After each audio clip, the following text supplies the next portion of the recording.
Those who may have forgotten how savage and barbaric Hamas is received a chilling reminder when they saw the horrifying footage of our girls being held in captivity. Those young girls need to come back home. They need to come back home to their families. We must do everything to fulfill our critical mission of bringing all our hostages home and ensuring an enduring defeat of Hamas. We're going after Hamas. We're going to release our hostages from Hamas. Hamas is in Rafah.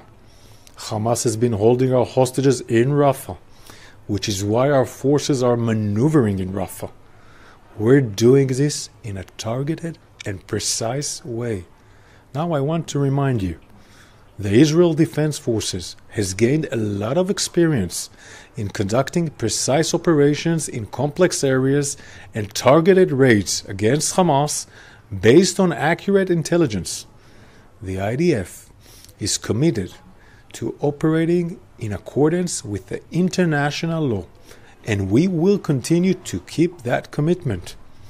We're implementing lesson learned since Hamas started this war on October 7th and refining our operations so that there is minimal harm to the Gazan civilians Hamas is hiding behind.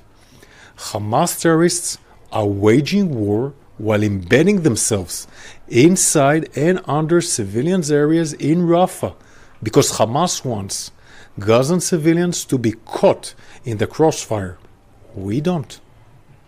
We're protecting Gazan civilians in Rafah from being a layer of protection for Hamas by encouraging them to temporarily evacuate to humanitarian areas like we've done with around 1 million civilians in Rafah until now, who have moved out of harm's way, out of Hamas's stronghold in Rafah.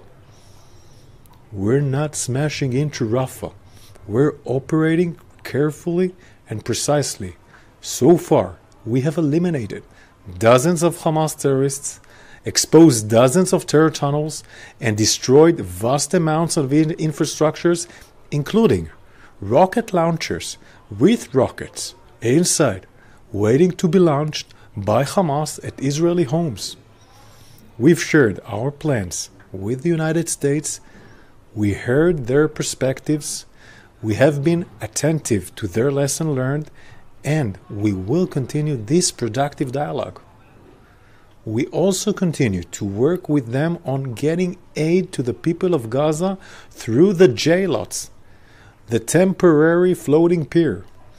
Ramping up the amount of aid going into Gaza remains our priority. Israel has facilitated the entry of 500,000 tons of humanitarian aid into Gaza, including almost 20,000 trucks of food, while Hamas has been bombing humanitarian crossings, damaging water pipes, and stealing aid from the people of Gaza. Israel has been opening new aid crossings, fixing the water pipes in Gaza, and paving roads so that humanitarian aid reaches the people of Gaza in need. Our war is not against the people of Gaza. Our war is against Hamas. Hamas started this war on October 7th. Hamas is choosing right now to continue this war by refusing to release our hostages, continuing to attack Israel and vowing to continue to do so as long as it can.